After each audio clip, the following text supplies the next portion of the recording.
Selanjutnya pemirsa, untuk mengikuti perkembangan terkini dari pasar mata uang serta transaksi instrumen keuangan lainnya, kita bergabung dengan Global Markets Bank Permata.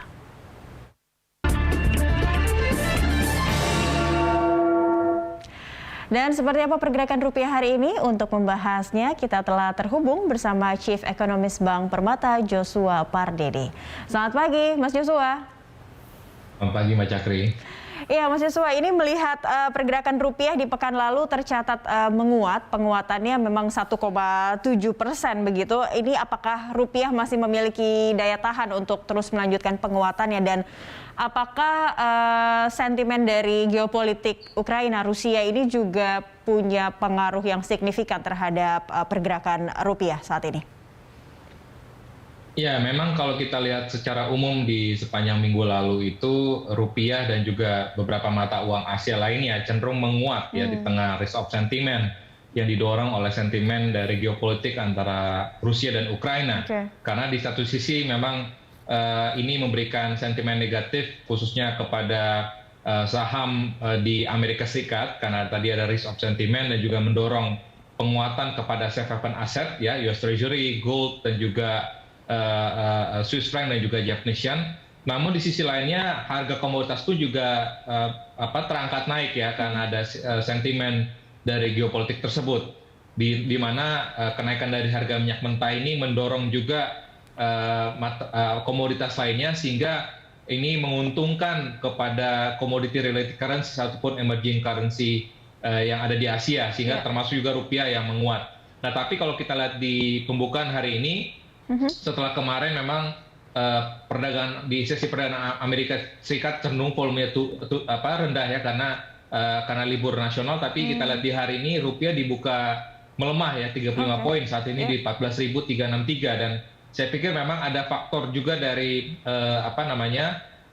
geopolitik antara Rusia dan Ukraina ini masih on off ya, artinya sempat menguat terus akhirnya mereda lagi, tapi sekarang ini kembali menguat lagi, sehingga ini memberikan pressure juga, sedikit pressure untuk rupiahnya. Iya, nampaknya harus terus dipantau ya selama sepekan ke depan ini ya, kondisi geopolitik Ukraina dan Rusia ini nampaknya juga akan terus mempengaruhi pergerakan rupiah juga. Nah, kalau dilihat dari bulan Maret ini akan ada kenaikan suku bunga The Fed. Apa yang harus diperhatikan oleh para pelaku pasar untuk melihat pergerakan rupiah? Ya, kalau kita lihat tentunya ini dari sisi pasar obligasi dengan adanya ekspektasi kenaikan suku bunga The Fed, tentunya ini mendorong kenaikan US Treasury yield ya. Dan selanjutnya memang ini akan berdampak juga kepada kenaikan dari yield obligasi pemerintah di emerging countries dan juga di global, secara global pun juga sama gitu ya. Dan ini yang perlu kita harus cermati, kenaikan itu apakah pernyataan dari ataupun nanti keputusan The Fed ini sudah well priced in, karena kami melihatnya market sudah well expected ya, artinya bahwa di bulan Maret ini The Fed akan mulai menaikkan suku bunganya. Yang mungkin perlu harus kita antisipasi adalah apakah nanti kenaikan suku bunga The Fed ini diekspektasi 50 basis point ataukah memang 25 basis point ya, karena kalau di luar ekspektasi naiknya cukup cepat, cukup agresif, tentunya ini pun juga saya pikir akan tetap mempengaruhi juga pasar obligasi, dan pada akhirnya ini pun juga akan mempengaruhi juga nilai tukar di regional Asia. Oke, baik. Mas Joshua, ini masih dari secara global, yield US Treasury Amerika tercatat berada di kisaran 1,98%. Ini termasuk dalam level yang tinggi begitu ya. Apakah ini juga bisa menjadi penekan rupiah? Dan kalau dikatakan tadi informasinya hari ini rupiah juga dibuka juga ada sedikit pelemahan begitu. Iya, tapi kalau kita lihat karena tadi ada faktor dari meskipun tadi ada rencana The Fed yang menaikkan suku bunga di bulan Maret mendatang, tapi faktor risk of sentiment karena geopolitik tersebut itulah yang tadi kami sampaikan bahwa betul US Treasury yield justru malah turun ya, di perdagangan kemarin saja turun 7 basis point. Tapi kita melihat bahwa faktor yang tetap dominan adalah tadi keputusan dari The Fed ya untuk menaikkan suku bunga ini. Tentunya tetap kita perlu antisipasi bahwa ini pun juga akan berdampak kepada potensi kenaikan yield di surat utang negara kita. Nah, tapi memang tentunya kalau kita bandingkan dengan posisi 2013 yang lalu, pada saat itu foreign ownership terhadap surat utang negara kita itu relatif lebih tinggi dibandingkan kondisi saat ini. Jadi saya pikir dampaknya kepada pasar obligasi di tahun ini sejalan dengan ekspektasi kenaikan suku bunga The Fed itu saya pikir tidak akan mengkhawatirkan seperti yang kita alami pada saat taper tantrum di 2013.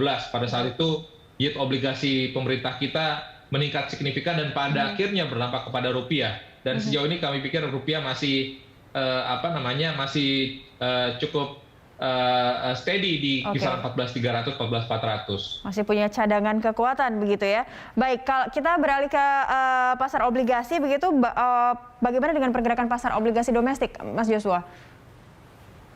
Ya, kalau kita lihat di pekan lalu memang mix ya. Tenor pendek 5 tahun itu naik 1-2 basis point, sementara itu yang tenor 10 dan 20 tahun justru malah turun. Ya, ini cukup surprising ya, artinya perilaku dari investor ini agak berbeda di tengah tadi berkembangnya sentimen risk off, sentimen di pasar keuangan global. Dan saya pikir juga yang mendukung tadi ini adalah tetap bahwa fundamental ekonomi kita ini cukup baik ya. Kalau kita lihat dari sisi inflasi masih relatif terkendali, lalu juga di minggu lalu ada data trade balance masih surplus dan juga data transaksi berjalan kuartal keempat yang secara keseluruhan ya full year tahun lalu itu kita mencatatkan surplus pertama kali sejak 2011. Tentunya ini mendorong kembali lagi optimisme ataupun resiliensi dari pasar obligasi kita ya. Makanya sejauh ini pasar obligasi kita meskipun memang trennya yield-nya meningkat, tapi sejauh ini